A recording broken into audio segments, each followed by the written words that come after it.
मैं सबसे पहले, क्योंकि आपने गोल्ड ईटीएफ का जिक्र किया था, उन लोगों के लिए जो ईटीएफ फॉर्म में गोल्ड खरीदना चाहते हैं, क्या है इसके फायदे, अभी गोल्ड ईटीएफ में पैसे क्यों लगाए और कैसे खरीदें?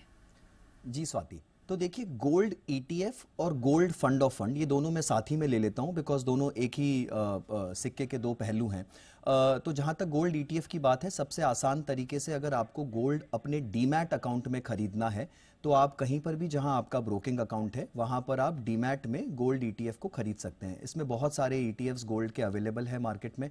सारे ही जो फंड हाउसेज हैं सबने अमूमन अपने एक गोल्ड फंड को निकाल रखा है। सबसे अच्छी बात यह होती है कि जो गोल्ड ईटीएफ या गोल्ड फंड ऑफ फंड होता है वो पूरी तरह से फिजिकल गोल्ड से बैक्ड होता है। इसका मतलब कि आप जो भी खरीद रहे हैं, ऐसा नहीं है कि आप एक्चुअल सोना नहीं खरीद रहे हैं, आप पेपर पे सोना खरीद रहे हैं, आपके पास पेपर में रहेगा, बट उसके पीछे पूरा फिजिकल सोना एक वॉल्ट में रखना होता है। तो ये एक अच्छी बात है कि उसका पूरा फिजिकल बैकिंग होता है।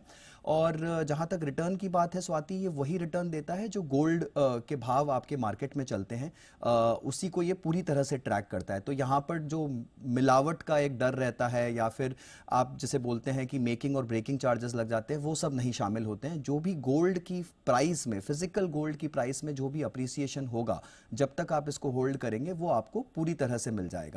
इसका एक ही ड्रॉबैक है, वो ये है इसका टैक्सेशन। तो इसका टैक्सेशन जो है वो बिल्कुल फिजिकल गोल्ड की तरह है। आप जब इसे बेचेंगे तो इस पर आपको पूरा टैक्स आपको देना पड़ता है आपके टैक्स के ब्रैकेट के हिसाब से।